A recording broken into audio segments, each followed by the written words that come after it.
All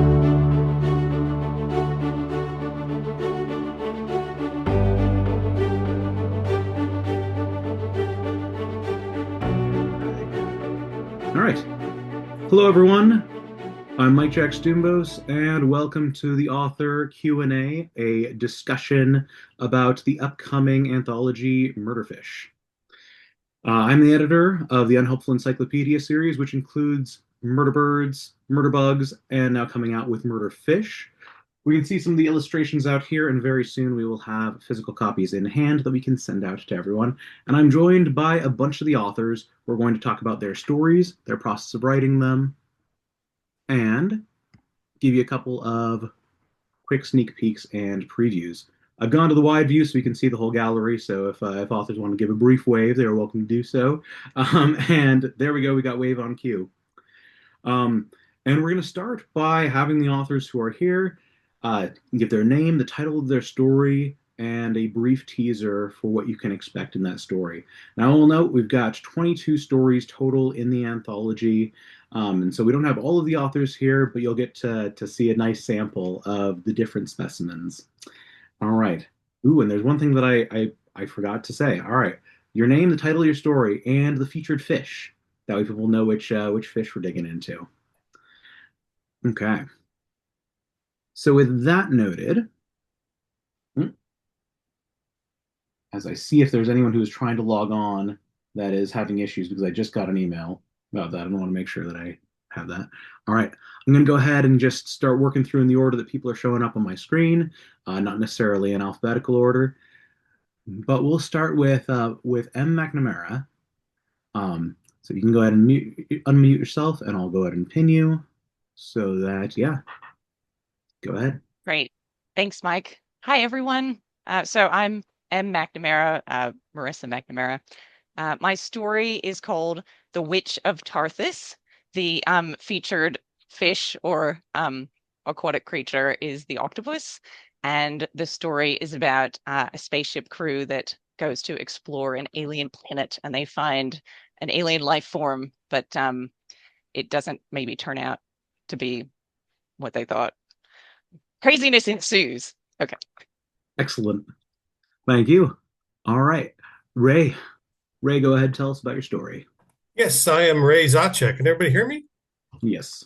All right, good, good. My story is eelskin, and the aquatic creature involved is a moray eel. And the story is about a man involved in a generational feud with the sea life of the world. And in particular, he is accosted by an eel in an aquarium. And eventually, let's destroy the eel. And that is all I care to say about the story right now. Excellent. Thank you, Ray. All right, sending it over to Jenna. I'm Jana S. Brown. I write under the pen name Jenna Ray, and the story is a prize worth noodling for. And it goes back to my favorite detective, Diana McDonough. She is a police officer who has a war spirit that rides around in the back of her head, and she faces off with supernatural things in New Orleans. In this case, a ginormous catfish that is clogging up the lake, and bad things happen. Awesome. Thanks. Yeah. I like the koi fish background. Definitely. Isn't that fun? Yep. Creative Fabrica for the win. I love it. It's commercial licensed, free things that you can get, and you put them in your background. They're pretty. Oh, cool. Nice. Yeah. All right. I'll send it on over to Michael. Okay. Hello, everybody. My name is Michael Laron. I'm the author of Dead in the Water, which features a flounder. And the story is about Lila Whitley, who receives a snaggletooth strange flounder as an engagement gift. And something doesn't seem right about the fish, and her suspicions are confirmed when the nightmare moves beyond the glass. So I'm glad to be here with you all tonight. Nice. Thanks. All right. Morgana.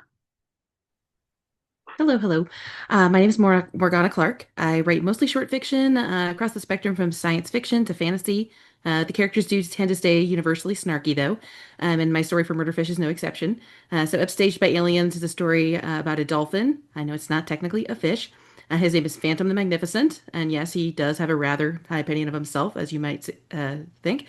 And he rather begrudgingly, fights off an alien invasion against the oceans of Earth from an aquatic alien species. And yes, craziness does ensue. Thank you. Yeah, and as you may have guessed, some of the things that we are featuring are not technically fish. We've got a lot of aquatic creatures that, so for any sticklers out there who are like, wait, dolphin isn't really a fish, we agree. Um, and it would seem nuts to have an aquatic anthology and not include some kind of a dolphin or whale. And to that end, I will send it to Lee. Hi, thanks, Mike. My name is Lee Rector. I write short stories, primarily science fiction and fantasy. My story is called Skimmer, which is about a whale. And it features a young man who goes on his first whale hunt in search of glory, and he learns a very ugly truth about glory. Okay. Thank you, Lee. All right, Shannon. All right. I'm Shannon Fox. My story is called A Mercy Made of Shell. It's actually a seahorse story. And a lot of the things that I write are historical fantasy and science fiction. And specifically, I write a lot of like weird Western vibe type of things. And that's what this story is. It is a undersea fantasy Western that has kind of a noir thing going on as well. And in the story, the I call the female seahorses sea mares. So when her sister is suddenly murdered, sea mare turns to the sheriff for help, but basically to clear her name. But doing so will kind of force him to confront some ghosts of his own from his past. Nice. All right. Going to Evan. Hello, everyone. My name is Evan Boffman. My story is titled Swimming Strange. It features a strange goldfish. And the premise is that a boy discovers there's something really odd and sinister about his new pet, goldfish. Excellent. Thank you, Evan. All right. And Nicole. Hello, I am Nicole Haskell. I write under the pen name Envy Haskell, speculative fiction kind of across the board. And my story is about a pufferfish. The story is called Love and Toxin, and it is about a lovelorn pufferfish kind of embattled with a rival who is also managing a pod of juvenile neurotoxin huffing dolphins. Based on plausible real world events, which is hilarious. Yeah. Cool. All right. I think I have managed to get to all of the authors, but I also want to give one quick intro place for Connor. So Connor McEverly, if you introduce yourself and where you're involved in Murderfish. Yeah, absolutely. Hi, everyone. I'm Connor McEverly.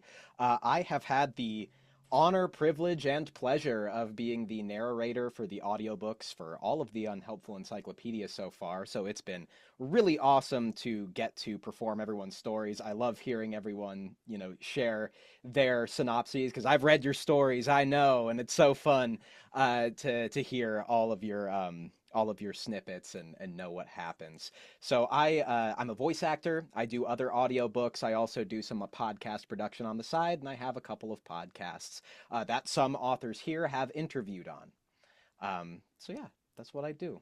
Excellent. Thank you, Connor.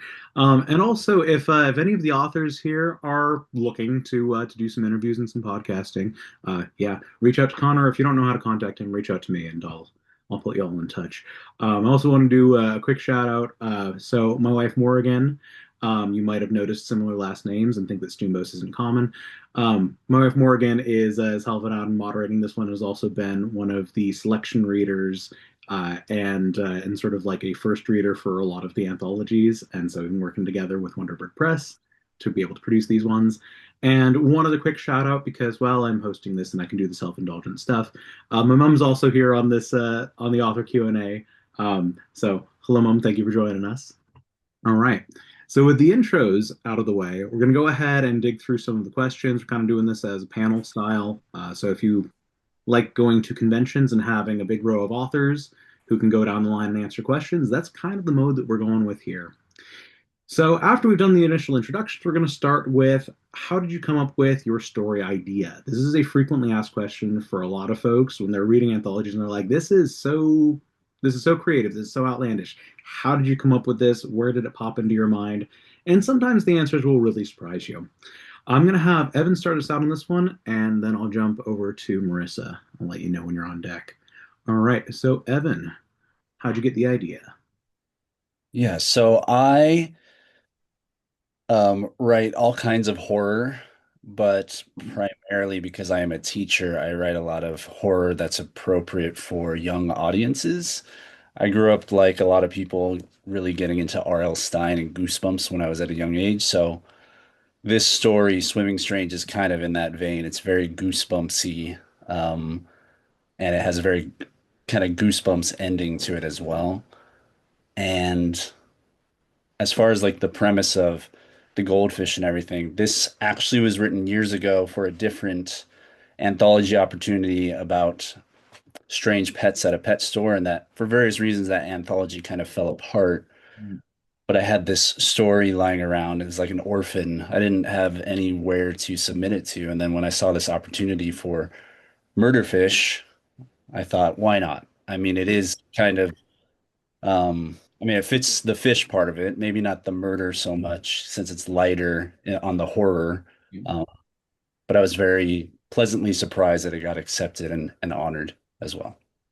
Excellent. Yeah, it's a super fun story to read. I think y'all will enjoy it very much. And while I'm going to go ahead and repin myself briefly just to pop out the illustration on this one. All right. So this one was a painted rendition of a goldfish. There are so many like bizarre species. I learned a ton about goldfish in the research on this one, and some of them look really, really weird. I would not have expected that. All right, I'm gonna go ahead and pass this one over to Marissa. Same question, and after Marissa, we'll get to Morgana. Great, thanks, Mike. Yeah, a little bit similar to Evan. So for my story ideas, I look at different call outs from different publishers that come out like every month, and there's always different themes and they're really cool. So I actually wrote my story for a different submission call, which was called Lost at Sea. And so they just wanted stories about any kind of disaster at sea. And it said, it could be on alien planets. And I just thought, okay, that sounds really cool. And then, as I often do, I went to the library. I love the library. Shout out to libraries. And I got out a book on astrobiology. And I was just like flipping through the book, and there was all this really cool stuff. But what caught my attention was this entry on Hachimoji DNA, which is this, scientists have actually made it in the lab, but it was like this hypothetical DNA structure that has 8 bases instead of 4. And so there was also this hypothesis that, like, okay, what would that mean? That could mean that animals mutate faster with this DNA structure. So I was just like, okay, bam, we've got a story, alien creature, alien DNA, it mutates, done. Nice. Cool. All right. Morgana, tell us about the origin of the idea of your story. Yeah, sure. So one of the things that I've been thinking about for a while and playing with in some of my science fiction, and I don't know if you all watch any shows like Star Trek where they class planets, what type of planet is it? And I've always thought about the fact that if you think about Earth, we're humans, we live on the land, we think the land's really important, but Earth is, mostly 75% or something water. And if an alien was looking at it, they'd be like, oh, ocean planet, done. And so it made me really think about like, okay, if there's an alien species out there that's interested in Earth, it might be an aquatic species, and they might not even care really about the land. They might not find humans all that interesting. And then when you think about that in terms of story, okay, there's the alien invasion story that for humans perspective is kind of boring. Like, okay, we don't care. But then I start thinking about, okay, there are a lot of other species on the planet besides humans. Some of them are quite intelligent, like whales and dolphins, for example. What do they think about aliens? What would they do if their oceans suddenly had these strange creatures swimming around in them? And so then I see the call for murderfish, and it all starts to come together, and you end up with Upstaged by Aliens. Excellent. Yep. Yeah, as I'm a big Star Trek fan, I do have the comm badge tattoo on my chest. So yes, how things are classified, I will say that I fall into that camp as well. All right, Ray, let us know about the origins of eelskin. The origins, okay. I saw the announcement of this anthology regarding aquatic creatures, And eels have always been strange and scary to me. And I wanted to write a scary story, a strange story about an eel. Years ago, I read a short story by an Argentine author named Julio Cortázar called Axolotl, which is a kind of salamander. And in the story, the first person narrator is obsessed watching these axolotl in an aquarium, obsessed to the point where he actually transforms and becomes one of the axolotls in the tank, sitting in the tank, floating in the tank, watching himself watching the axolotls, which was very surreal. It's magical realism. And I kind of stole the idea of this guy in a relationship with this eel in the tank. Obviously, the eel is malevolent because this involves the murder. The Murderfish is the name of the anthology, of course. But I wanted to write that story where the relationship becomes one of transformation, where he eventually transforms. And I borrowed, of course, the Lovecraft Dagon just to flesh out the story. But it's really started with that short story I read years ago in college, and I'm not going to say how many years ago that was. And it just stayed with me, and I wanted to adapt it somehow to write this story, Eelskin. Nice, yeah.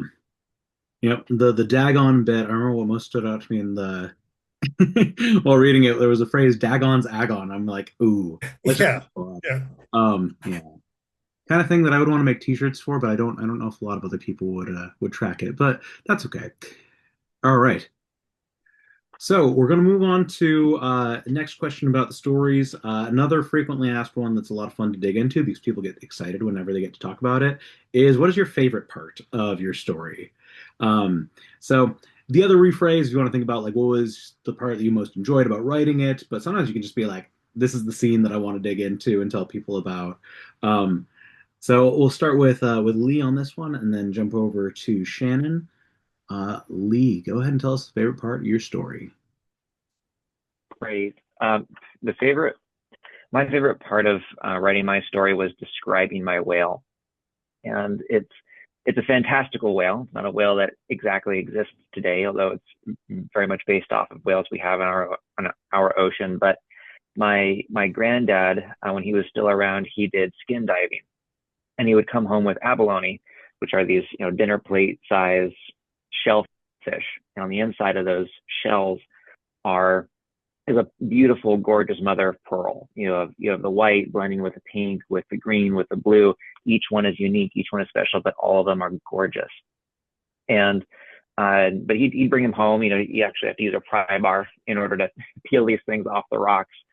But it was that mother of pearl that captured my imagination. So when I needed to make my whale and describe my whale, it needed to be special. So it made perfect sense to me to depict these mother of pearl shells and beauty that capture me when I was much younger, that my granddad brought back home from the ocean. It just caveated beautifully, and far and away was clearly my favorite part of writing the story. Nice, yeah. Now it's a very fun part to read. Yeah, so when you get into that story, Skimmer, the whale's description does really jump off the page, and it was like kind of the shiny pearlescent version, to me at least, of like seeing a sandworm crest in Dune. And I was like, I have this mental image of like, oh, if this thing were pearl and coming out of clean water. Yeah. Cool. All right. I'm gonna jump on over to Shannon.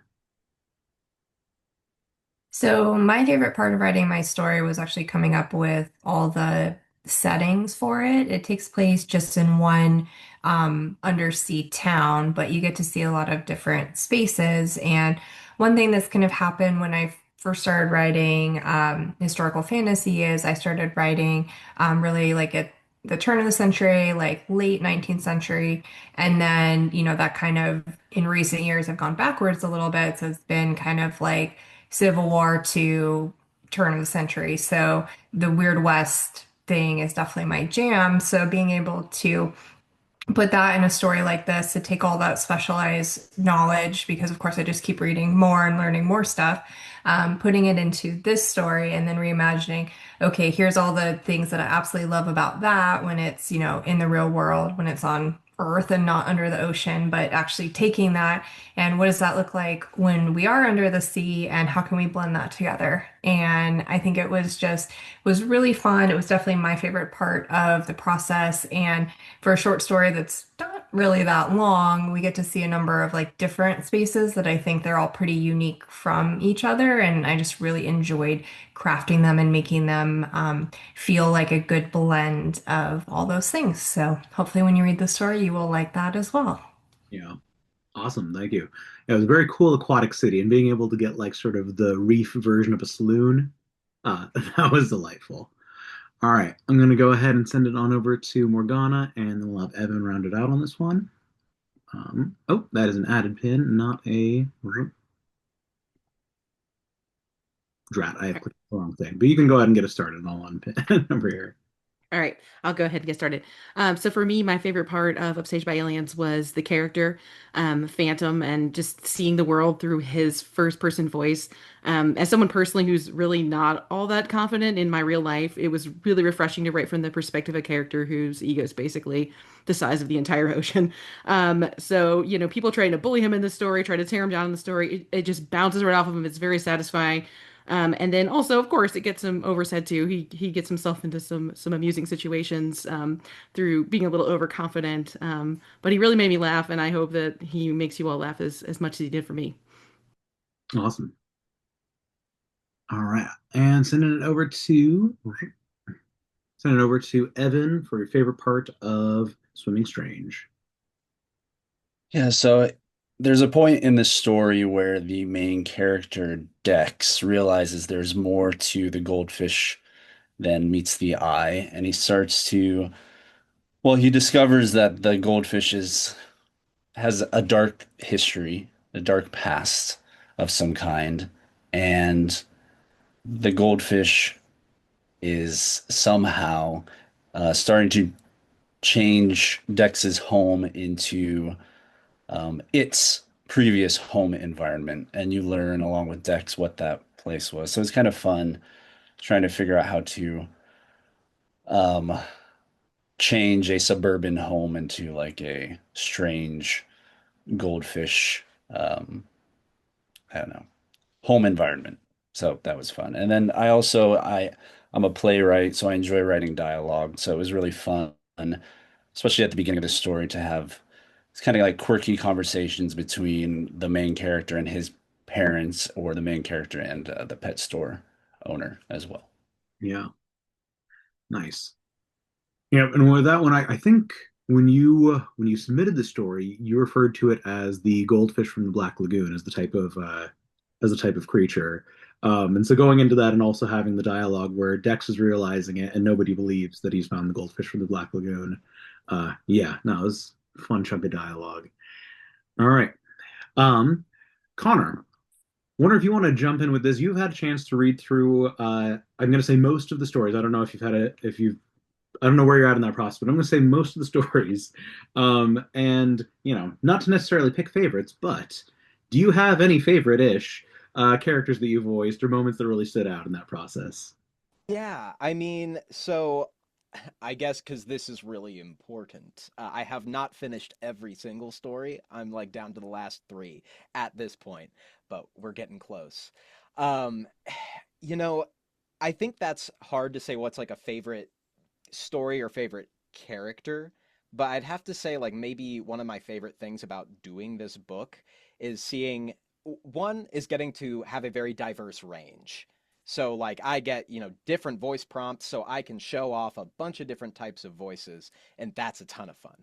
Plus I love seeing like everyone's creative approach to what is a murder fish, and like I like how some people are futuristic. I like how some people are more contemporary, and I love these beautiful blends, just seeing everyone's creativity. I guess one of one of my favorite voices that I did, I remember it being very challenging, and it's not technically in Murderfish, but there's one story in Murder Birds and one in Murder Bugs. The one in Murder Bugs is the Black Widow story. It's like a World War I trenches with a Black Widow. And so I had to do a lot of French accents. And that one was a lot of fun, just trying to be, this sort of burly Frenchman who's like, "Go to war," look out for the widow. And so it was a ton of fun. So yeah, I guess I'll leave it at that. Nice. Alrighty. So we're gonna jump into the questions where we have only a couple people who are going to be answering each of them, but talking about the process of writing and then a struggle in that process. So a couple people to describe sort of their process of writing short stories. We'll have Michael get us started with that, and then we'll jump over to Jenna. So Michael, tell us a little bit about your process for writing short stories.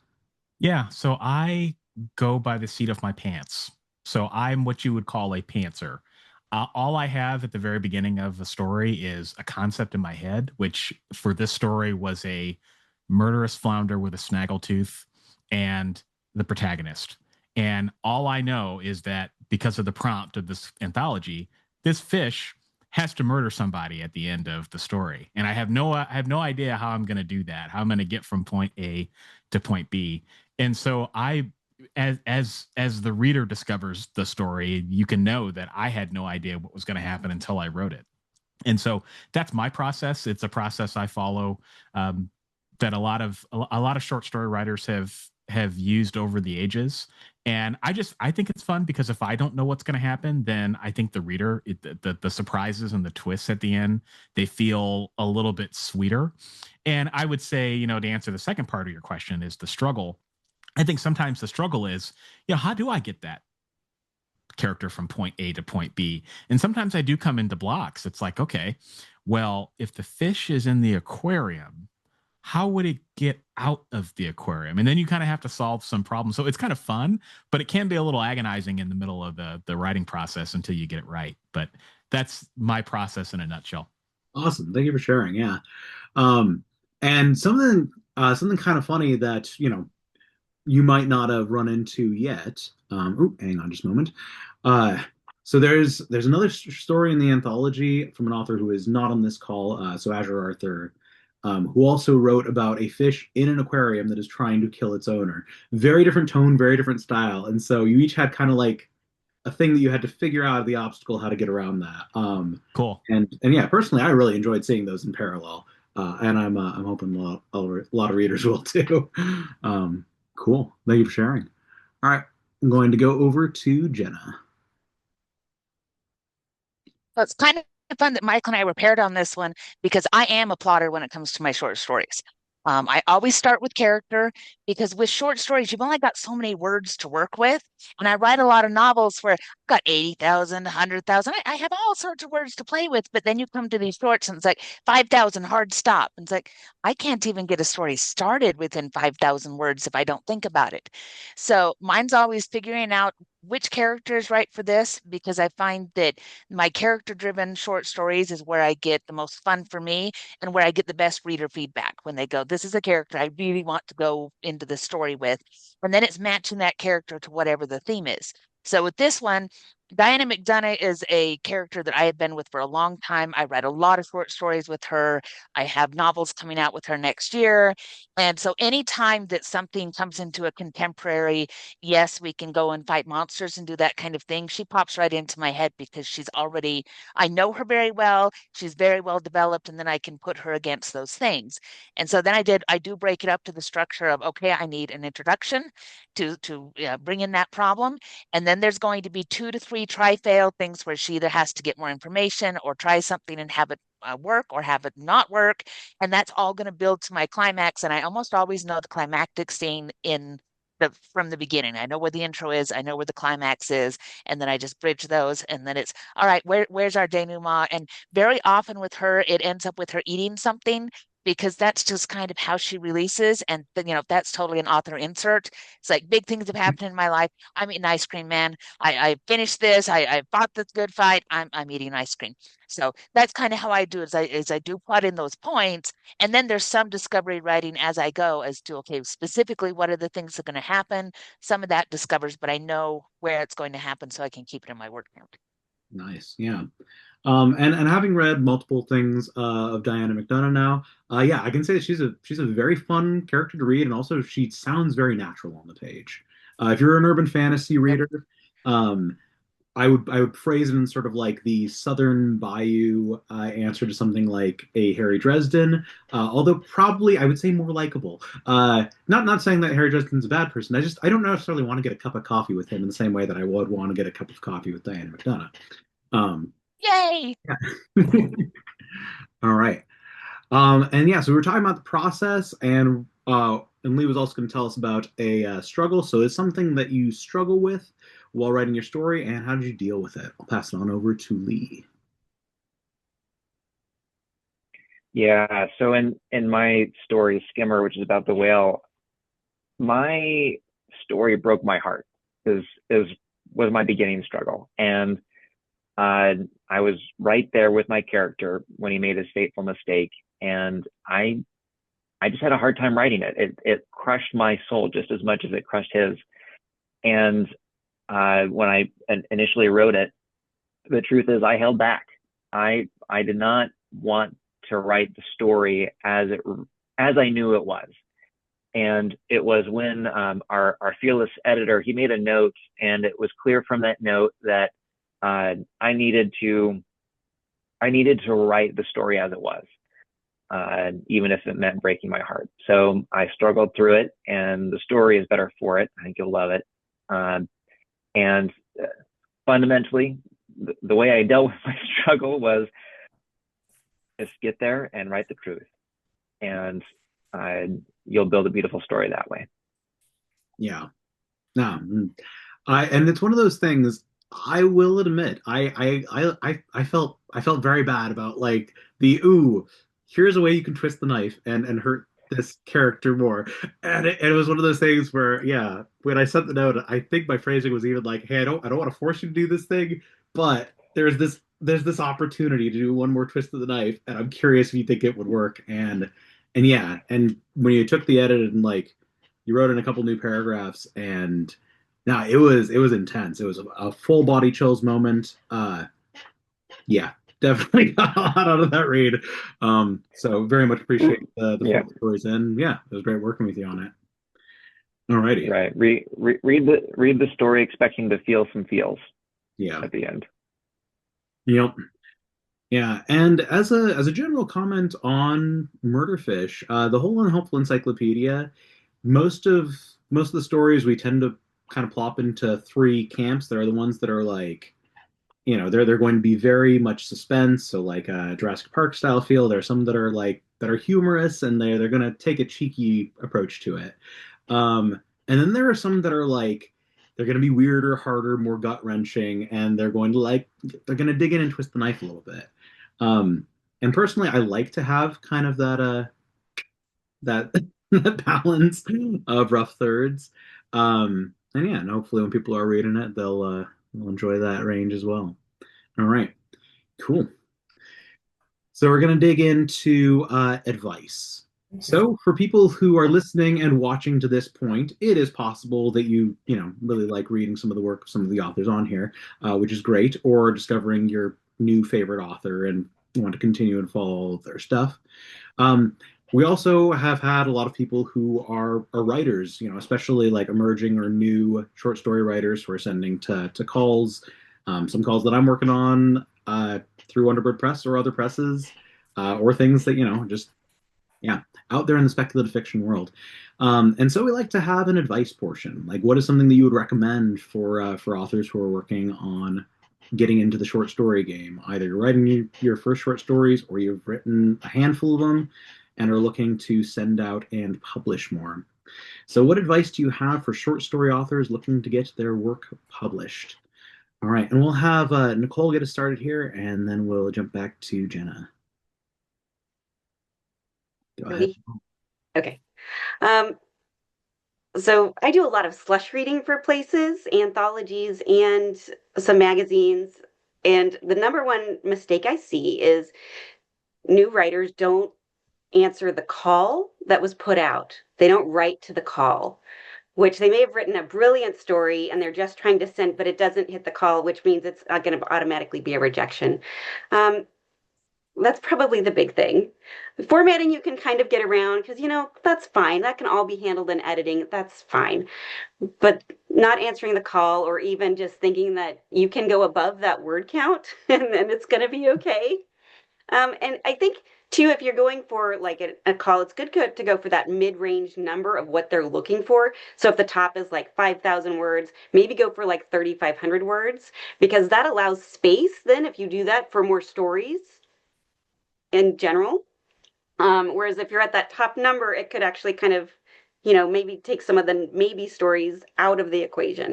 At least that's been my experience. And then once you've kind of found the theme of the story and what you want to go for, write the story that makes you feel something.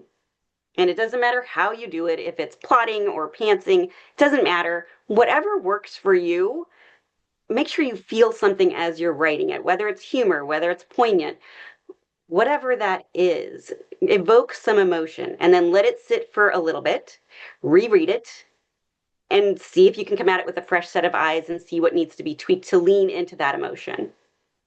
That's where I would start. Awesome. Thank you. Yeah, that is a great rundown. And also, so Nicole, who writes as NV Haskell, need to also give a shout out of thanks. So Nicole was one of the early readers for this anthology and the previous one. And another person who is not on the call today, but I want to give a shout out to Ryan Cole. Ryan, who I've worked with on another couple anthologies, who was one of the early readers for this one as well. So thank you very much for being part of that process. Well, thanks for asking me. I always enjoy these. The stories were great. Yeah, it was a good set to read through. And Yeah. to echo an earlier comment, there were some stories that were like, this is excellent and not a fit for this anthology. Right. So yes. So as a follow-up to that, if you are sending out short stories and you're getting more rejections than you would like, which is guaranteed, you will get more rejections than you would like. There is a high likelihood that a lot of those have to do with it's not quite a fit for this thing. The story could be amazing and not exactly a fit, or maybe there are two similar-ish stories and one of them just hits a couple of notes that the editor was looking for more than yours, and that happens. Yeah, all right. So with that noted, I'll pass it on over to Jenna. What advice do you have? Well, I'll continue with where you guys were as far as follow the submission guidelines. Any place that has an open call will have submission guidelines somewhere. Read them and do them. Even if you think they're stupid, still do them. Because they'll say, make the subject line of your email something. And people won't do it. And they don't understand that the editor on that side has funnels going on that say, when this subject line goes through, put it into this folder so that I see it. And so if you don't format it the way that they've asked you to, they may never even see your amazing story because the way that they're managing their inbox, because some editors get really, really busy with a lot of stuff coming in, they may never see it. And it's also kind of a measure as to how good are you going to be to work with. Because I run a small press, and when I get things in and it says, that it was 10,000 words and you send me 20, well, that tells me that you might be a hassle to work with. And if you're going to be a hassle and somebody else is going to be really easy, I'm going to choose the easy person. Not that you aren't brilliant, but again, you're trying to work so many things through. You want to work with the people that are the easiest to work with, that are going to respond. And that's another big thing is when an editor does reach out, respond immediately, make sure that they get the information because that's how you both get to shine. So doing that, making sure that what you are sending is an actual story. In the last call that I had out, I had two people, in fact, who sent me the very, very most amazing chapter ones that I've ever read. They were not stories, so there was no arc. I didn't get a completed thing. It was the lead into this amazing novel. And I wanted to read the amazing novel, but I couldn't buy the amazing novel for the anthology because that's not what that was. So make sure that you're telling a story, that it actually has beginning and middle and end. And maybe it has some hooks that you could connect something to later or a recurring character. That's great, but it's got to finish in some way that your readers are going to be satisfied when they read it. And the very last thing I would say is don't give up because, like Mike said, sometimes it really is just a matter of I get two stories that are too similar and I can only choose one.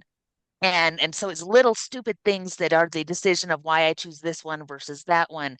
And editors hit that all the time where they're just trying to make little decisions that may cut you out. It doesn't mean it wasn't a good story. It doesn't mean there wasn't a home for it.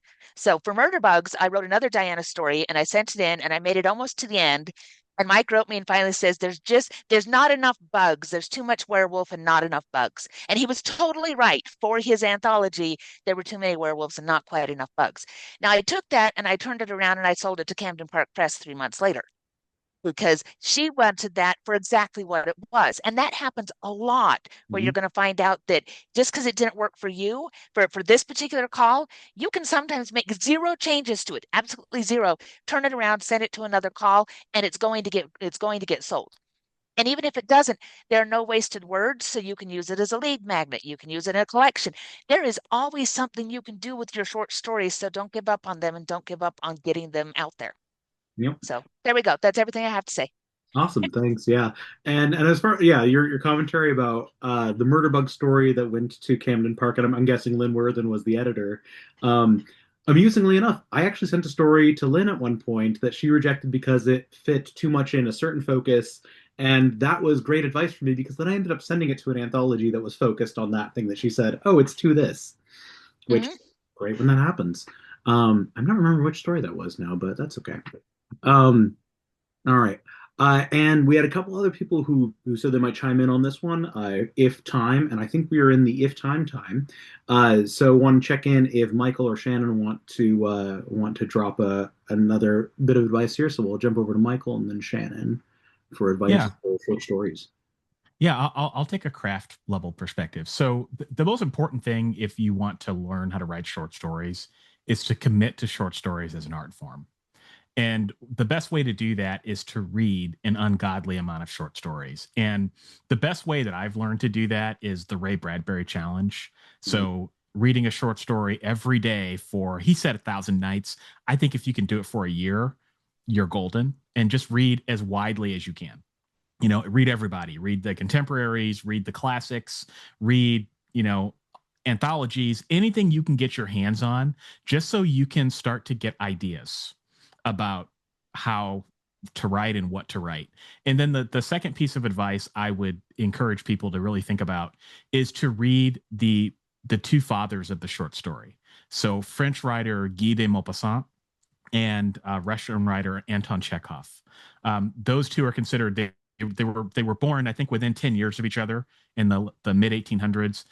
They made the short story what it is. And if you read their work, they can kind of teach you everything you need to know in terms of how to open a story, interesting characters, tension, twists. Now, the writing itself is a little dated compared to what we like to read today, but both of those people will teach you almost everything you need to know because it's the short story in its purest art form, in its purest form, before it became what it became today. And I have just found a ton of inspiration in reading the two of their short stories. And they're also two of the most prolific short story writers who have ever lived. I think between them, they both wrote somewhere close to 1,000 stories. So and it's all in the public domain, so you can get it for free. Excellent. Well, thank you. I appreciate that. Can you say again the name of the French author? Because that's one that I'm going to write down now. Yeah, Guy de Maupassant. So Guy, it's spelled like Guy, Guy, and then DE, and then space, and then Maupassant, Maupassant. Nice. All right. Cool. We owe a lot to look up and read a lot of stuff from. Yeah. Yeah. Thank you. Cool. And Shannon. So to echo what Michael said, when you're really trying to learn how to write short stories, but not just write them, but actually write short stories that get picked and sold and included, it's very important to understand what a short story is and what it's not, and to not make the mistake of thinking they're just like a condensed novel and that you can use various novel structures in your short story. Because unless you're really, really gifted, a lot of those structures you're just simply not going to have enough room for. So, really just understanding what is a short story, and especially when you're starting out, what is the like easiest structure that you can fall into, which as others have said on this call, is really understanding having try fail cycles, having a certain amount of like challenges and obstacles that have to be overcome, really following those, not as like, oh, that's nice guidelines. I know how to write. Like, I don't really need to pay attention to that. But actually following that is like, yes, while you're learning how to write short stories, this is what you should be thinking about to make sure that you have enough conflict, that you have a beginning, middle, and end, that you're not just writing the first chapter of a novel. One of the easiest ways to do that is to make sure that what you're doing actually looks like a short story and it's not like a tiny little novel. It will save you a lot of time and headache. And I speak from having made this mistake myself for a very long time before I figured it out. So if you start there, hopefully you will write a lot more stories that sell faster. Nice. All right. Thank you, everyone, for jumping in on the advice front. Um, and yeah, in general, the read a lot, write a lot is a good way to go. You may have also heard some other Bradbury challenge about writing a short story a week. So if you're doing the reading, you can also factor in the writing. And as a general comment, like there are a lot of writing groups available. There are a lot of places where people will exchange stories and explore. I'm not going to say that any individual group or class that you go to is going to be perfect or going to be the thing that definitely speaks to you or is even going to be right for your kind of writing. But yes, but I will echo a lot of the explore, see what's out there, read, write, see what you can learn, see what groups feel like a good vibe for you. Because in the beginning, whatever gets you to writing more is probably going to be most helpful. All right, we have reached the self promotion portion of the panel where we'll give people an opportunity to talk about what's coming next. And things that people talk about. We'll try to snag some links, especially if things are out in the world by the time we publish this recording, and then hopefully go back and add stuff afterwards as needed. Um, all right. So go ahead and start off with Ray, and then jump over to Marissa. So Ray, where can we find you, and/or what do you have coming up that you want to tell us about? I have a novel published, Don't Be Cruel, available on Amazon. It is it's a comic horror novel, sort of, about a North Florida Elvis cult. I mean, two redneck brothers who believe the spirit of Elvis resides in a spring in their farm in the form of a gigantic sturgeon. So take it from there. Again, the aquatic angle. Nice. Yes, the spiritual successor to Murderfish. I'm not claiming that, but awesome. Thank you, Ray. All right, going over to Marissa, and then afterwards we will jump to Nicole. All right, Marissa, go ahead. Thanks, Mike. Sorry, can I just say first that I want to compliment everyone on your amazing advice. I think everyone had such incredible advice. And also, Connor, you had such a diplomatic answer about, like what was your favorite story? I mean, you just handled that so well. So thumbs up to you. Yeah, very quickly, I'm not too much into self-promotion, but I was very excited to hear that one of my short stories has been accepted by a Flame Tree anthology that'll be out early next year called Of Love and Dragons, and it's romantasy and it's pretty spicy. So yeah, if anyone likes that sort of thing. I'm sure you'll find a lot of people who do. Excellent. Well, congratulations on the short story sale, and we'll jump on over to Nicole and then Shannon on deck. So I had a book come out earlier this year, The Malice of Moons and Mages. It is a fantasy romance book.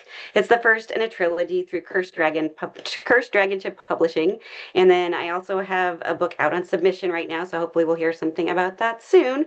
If you want to connect with me or see what I'm doing when I bother to update my website, it would be Nicole nvhaskell.com. Sorry, I'm brain dead at this point. I've been up since 5 o'clock this morning. So nvhaskell.com if you want to keep up with me. Excellent. Thank you, Nicole. All right, going to Shannon.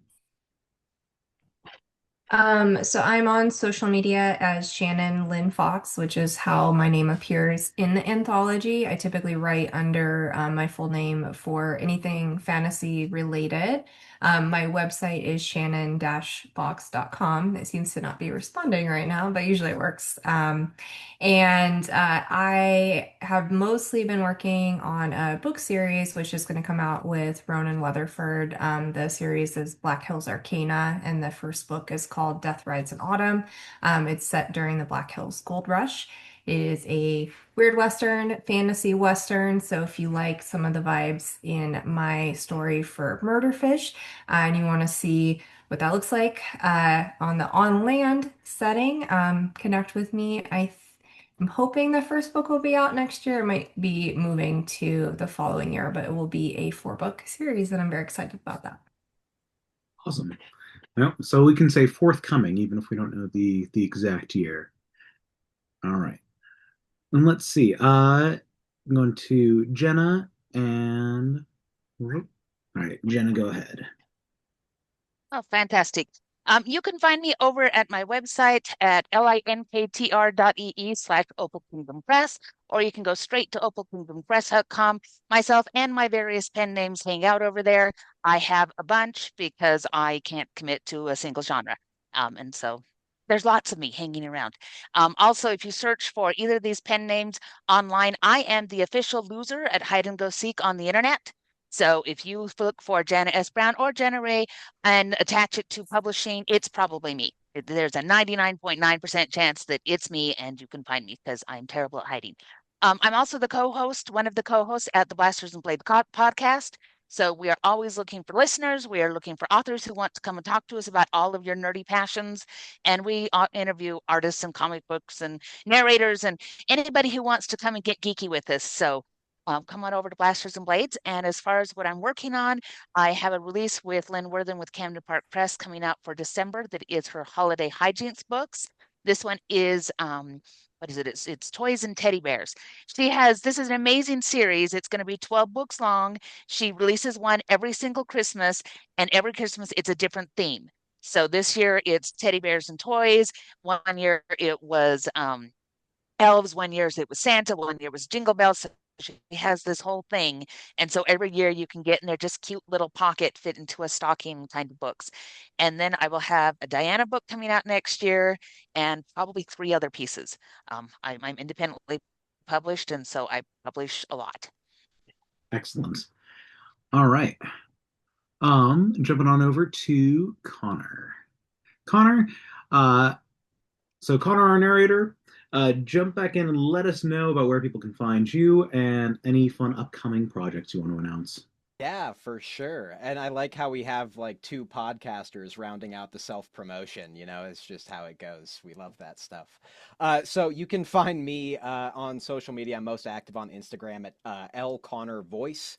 I also have my website, L Connor Voice, and you can email me at lconnorvoice@gmail.com. My podcast that is most active right now is Connor Reads Books. Some of the fine authors that you've seen here have interviewed with me. I interview authors.